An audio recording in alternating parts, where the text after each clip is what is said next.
إن الحمد لله نحمده ونستعينه ونستغفره ونعوذ بالله من شرور أنفسنا ومن سيئات أعمالنا. من يهده الله فلا مضل له ومن يضلل فلا هادي له، وأشهد أن لا إله إلا الله وحده لا شريك له، وأشهد أن محمدًا عبده ورسوله. يا أيها الذين آمنوا اتقوا الله حق تقاته ولا تموتن إلا وأنتم مسلمون. يا أيها الناس اتقوا ربكم الذي خلقكم من نفس واحدة وخلق منها زوجها وبث منهما رجالا كثيرا ونساء، واتقوا الله الذي تساءلون به والأرحام، إن الله كان عليكم رقيبا. يا أيها الذين آمنوا اتقوا الله وقولوا قولا سديدا يصلح لكم أعمالكم ويغفر لكم ذنوبكم، ومن يطع الله ورسوله فقد فاز فوزا عظيما. أما بعد، فإن خير الحديث كتاب الله، وخير الهدي هدي محمد صلى الله عليه وسلم، وشر الأمور محدثاتها، وكل محدثة بدعة، وكل بدعة ضلالة، وكل ضلالة في النار. أعوذ بالله من الشيطان الرجيم. بسم الله الرحمن الرحيم. والذين يؤذون المؤمنين والمؤمنات بغير ما اكتسبوا فقد احتملوا بهتانا وإثما مبينا.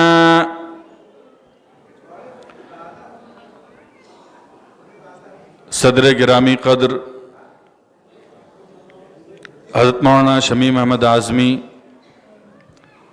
انتہائی موقر اور بزرگ عالم دین، حضرت مولانا مظہر الحق صاحب مدنی حفظہ اللہ، حضرت مولانا عتیق الرحمن سلفی حفظہ اللہ،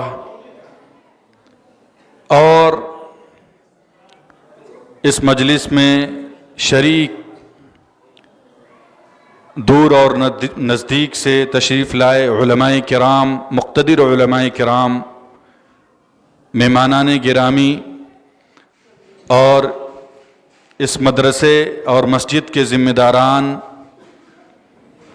اور اس مدرسے کے استاذ حافظ عباد الرحمن فیضی حفظہ اللہ، دیگر حاضرین، بزرگوں، نوجوانوں، خواتین اسلام اور عزیز بچوں، وقت تیزی سے گزرتا جا رہا ہے۔ میں انشاءاللہ مختصراً اپنی بات مکمل کر کے اپنی جگہ لے لوں گا۔ یہ بڑی سعادت اور خوشبختی کی بات ہے کہ آپ نے ایک بہت بڑی کامیابی حاصل کی۔ یہ کامیابی کوئی معمولی کامیابی نہیں ہے، بلکہ قرآن کریم کی دولت سے آپ کے 2 بچے سرفراز ہوئے۔ اس میں آپ تمام حضرات گارجین سمیت، ان کے ذمہ داران سمیت، اس مدرسے کے ذمہ داران سمیت، اور گاؤں کے سبھی ذمہ داران یقیناً انشاءاللہ اس اجر میں شریک ہیں، جن کا کسی بھی طرح سے، کسی بھی نوع کا، کسی بھی قسم کا کوئی بھی تعاون رہا ہے، انشاءاللہ اس مدرسے کو بنانے میں، اس مسجد کو بنانے میں اور اسے آگے پہنچانے میں وہ انشاءاللہ اس اجر میں شریک ہیں۔ کسی بستی کے اندر حفاظ کا ہونا، علماء کا ہونا، دین پسندوں کا ہونا، دین پر عمل کرنے والوں کا پایا جانا، یہ اس پوری بستی کے لیے بڑی مبارک چیز ہے، بڑی عظمت والی چیز ہے، اور وہ لوگ مبارکباد کے مستحق ہوتے ہیں، ان پر اللہ کی برکتیں نازل ہوتی ہیں، رحمتیں نازل ہوتی ہیں، جہاں قرآن کریم کی درس و تدریس کا اہتمام ہوتا ہے، جہاں کتاب و سنت کی باتیں کی جاتی ہیں، جہاں علماء ہوتے ہیں، جہاں دینی مدارس ہوتے ہیں، جہاں دین پر عمل کرنے والے لوگ موجود ہوتے ہیں، یہ بڑی عظمت کی بات ہے، بڑی اللہ سبحانہ و تعالیٰ کی توفیق کی بات ہے۔ جو لوگ اس میں کسی بھی طرح سے شریک ہیں، یقیناً وہ لوگ اجر کے مستحق ہیں اور ہم سب کی مبارکباد کے مستحق ہیں۔ اس کو ایک مشن کے طور پہ گاؤں کے لوگوں کو، جیراج پور کے لوگوں کو لینا چاہیے۔ یہ دین کی طرف آپ کا بڑھتا ہوا رجحان، یہ بہت ہی اہم چیز ہے، اس کو ایک مشن کے طور پہ لینا چاہیے، اور گاؤں کے ہر بچے کو، ہر صاحب حیثیت کو اس طرح کے کاموں میں خاص طور پہ شریک ہونا چاہیے، اور اس طرح سے شرکت ہونی چاہیے کہ ان بچوں کی جو دینی تعلیم حاصل کر رہے ہیں، جو قرآن کریم کی دولت سے مالا مال ہو رہے ہیں، ان کی تکریم ہونی چاہیے، ان کی عزت افزائی ہونی چاہیے۔ جس طرح سے آج دنیا میں جو لوگ بڑا نام کماتے ہیں دنیاوی اعتبار سے، مختلف جگہوں، مختلف عہدوں، مختلف مناصب اور مختلف چیزوں کو حاصل کر کے جس طرح سے لوگ نام کماتے ہیں، ان کی عزت افزائی ہوتی ہے دنیا کے اندر، ان چھوٹے چھوٹے بچوں کی بھی اسی طرح سے حوصلہ افزائی ہونی چاہیے، ان کی تکریم ہونی چاہیے۔ آپ جانتے ہیں کہ یہ تکریم کرنا محض ان کی تکریم کرنا نہیں ہے، بلکہ یہ قرآن کی تکریم کرنا ہے، یہ کتاب و سنت کی تکریم کرنا ہے، اسلامی شریعت کی تکریم کرنا ہے، اسلامی دینی احکام کی تکریم کرنا ہے۔ اگر آپ اس تکریم میں حصہ لیتے ہیں تو میرے بھائی اور دوستو، ایک بہت بڑا آپ کام کر رہے ہیں، ایک بہت بڑے مشن کا آپ حصہ ہیں، اور ایک بہت بنیادی کام جو اسلامی شریعت کی بلندی کے حوالے سے اور اسلامی شریعت کو دنیا میں نافذ کرنے کے حوالے سے اور اسے آگے پہنچانے کے حوالے سے، اسلامی معاشرے کے قیام کے حوالے سے جن محنتوں کی ضرورت ہوتی ہے، ان محنتوں میں یہ ایک بنیادی محنت ہے۔ تو میرے بھائیوں اور دوستو، یہ بہت ہی عظیم کام ہے۔ جو آیت کریمہ میں نے آپ حضرات کے سامنے تلاوت کی، اس آیت کریمہ کی روح سے میں آپ کے سامنے چند باتیں آپ کے گوشے گزار کرنا چاہتا ہوں۔ اس آیت کریمہ کے حوالے سے اللہ سبحانہ و تعالیٰ نے، یا اسلامی شریعت کے من جملہ نصوص کی روشنی میں یہ بات کہی جا سکتی ہے کہ اسلامی معاشرے کی تشکیل اور صالح اسلامی معاشرے کی تشکیل کے حوالے سے اس آیت کریمہ کی بڑی اہمیت ہے۔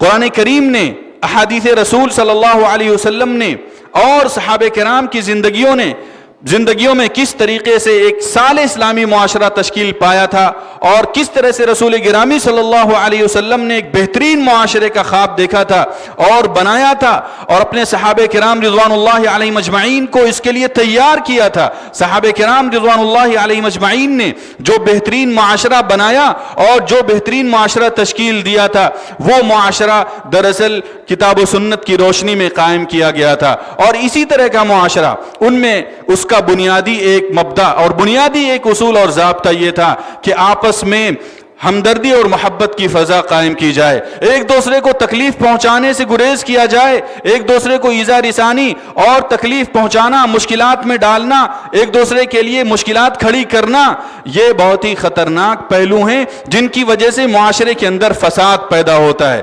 معاشرے کے اندر رخنا پیدا ہوتا ہے، معاشرے میں ایک دوسرے سے نفرت کا بازار گرم ہوتا ہے، ایک دوسرے سے حسد اور بغض کا ماحول بنتا ہے۔ قرآن کریم کی اس آیت کریمہ میں اللہ سبحانہ و تعالیٰ نے جس طرح سے جو پیغام دیا ہے کہ مومنوں کو چاہیے، مومنہ عورتوں کو چاہیے، والذین یؤذون المؤمنین والمؤمنات بغیر ما اکتسبوا فقد احتملوا بہتانا واثما مبینا، کہ جو لوگ وہ مومن، والذین یؤذون المؤمنین والمؤمنات، جو لوگ مومنہ عورتوں کو اور مومن مردوں کو تکلیف دیتے ہیں،